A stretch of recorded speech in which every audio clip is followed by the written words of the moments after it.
Did you cut my gate lock? HOA inspections don't require your permission. You broke into my property. Can you prove that? Actually, My name is David, and after 20 years working construction in Denver, I finally bought what I'd dreamed about since I was a kid, a quiet log cabin tucked into the mountains just outside Pine Ridge, Colorado.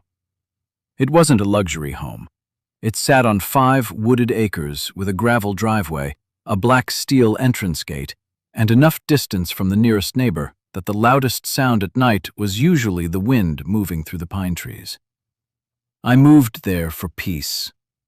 What I didn't know was that a small section of cabins along the main road was managed by a homeowners association. The HOA mostly handled shared road maintenance and snow removal. That seemed reasonable until Linda became president. Linda had a reputation. She loved reminding people that she was protecting property values. In reality, she spent most of her time walking around with a clipboard looking for reasons to confront homeowners. Our first conversation happened 2 weeks after I moved in. She knocked on my gate and introduced herself with a smile that didn't feel genuine. "Just so you know," she said, "the HOA has the right to inspect properties whenever necessary." I read the community documents that evening. That sentence wasn't anywhere in them. The bylaws clearly stated that the HOA could inspect only common areas. Private lots required the owner's permission unless there was a true emergency. I figured that would be the end of it. It wasn't. Over the next month, Linda kept inventing reasons to stop by. One day, it was my firewood stack. Another day, she complained about my outdoor lights. Then she claimed my storage shed didn't match the neighborhood aesthetic, even though it had been standing there long before I bought the cabin. Every conversation ended the same way. "You'll be hearing from the HOA." I simply smiled, thanked her for stopping by, and kept living my life. One Friday morning, I drove into town for hardware supplies. I was gone less than 2 hours.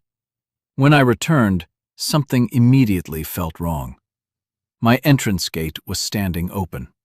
I knew I had locked it before leaving. As I got closer, I noticed the heavy chain hanging loose. The padlock wasn't unlocked. It had been cut clean in half. My stomach dropped. I parked, grabbed my toolbox out of habit, and walked toward the cabin. That's when I saw Linda. She was already inside my property.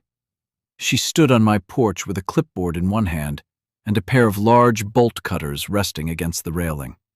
She looked completely relaxed, as if she belonged there. I stopped in my tracks. "Did you cut my gate lock?" She turned around without the slightest hint of embarrassment. "The HOA needed access for an inspection." "You broke into my property." She shrugged. "You can't block HOA business." I pointed toward the broken chain lying in the gravel. "You destroyed my lock." She folded her arms. "Can you prove that?" For a second, I honestly couldn't believe she had said it. Then I smiled. "I don't have to." She frowned. "What does that mean?" I pulled my phone from my pocket. "You walked right under 3 security cameras." Her expression changed for the first time, just a little, but she recovered quickly. "We'll see about that."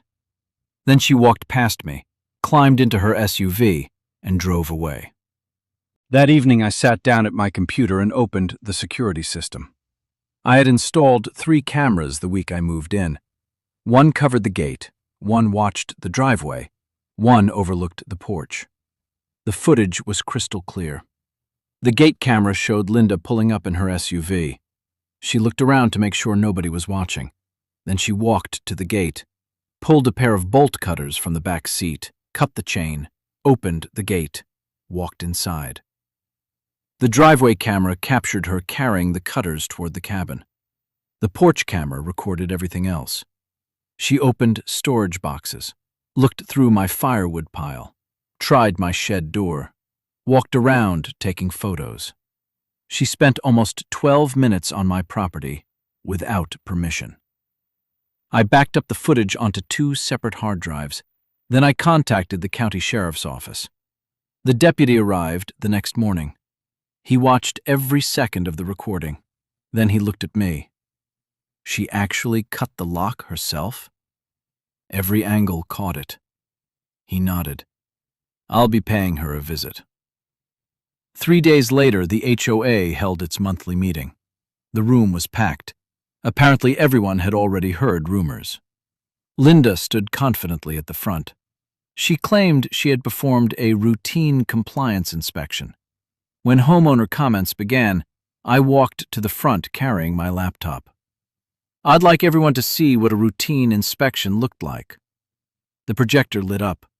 The room became completely silent. The first video showed Linda cutting the lock. Several people gasped. The second video showed her walking through my property. The third showed her opening containers on my porch and trying the handle on my locked shed. Nobody spoke. Then the deputy, who had quietly attended the meeting, stood up from the back row. He addressed the board. The footage clearly shows unauthorized entry after intentional property damage. He looked toward Linda. That isn't an inspection. That's trespassing. Linda's face lost all color. She tried to explain. I believed the HOA had authority. One board member interrupted. No, Linda. We never authorized this. Another member added, and we certainly never authorized cutting someone's lock. The room erupted. Neighbors began sharing their own stories. Someone claimed Linda had entered their backyard while they were at work. Another homeowner said she had photographed inside their garage without permission. For years, people had stayed quiet. Now they had proof. The board voted that night to remove Linda as HOA president while an independent investigation was completed. Every pending violation she had issued was suspended. A few weeks later, the sheriff's office confirmed that the matter had been resolved through legal channels. Linda was required to pay for the damaged lock and other related property damage, and the HOA adopted new policies making it clear that board members could never enter private property without the owner's permission or a lawful emergency. Life around the cabin returned to normal. The new HOA president introduced himself by simply saying, "If you ever have concerns, just give me a call." No clipboard, no threats, no surprise inspections. Sometimes being a good neighbor is that simple. And every time I lock my front gate now, I can't help but glance up at the small security camera above the porch. Because one ordinary recording ended an abuse of power that words alone never could.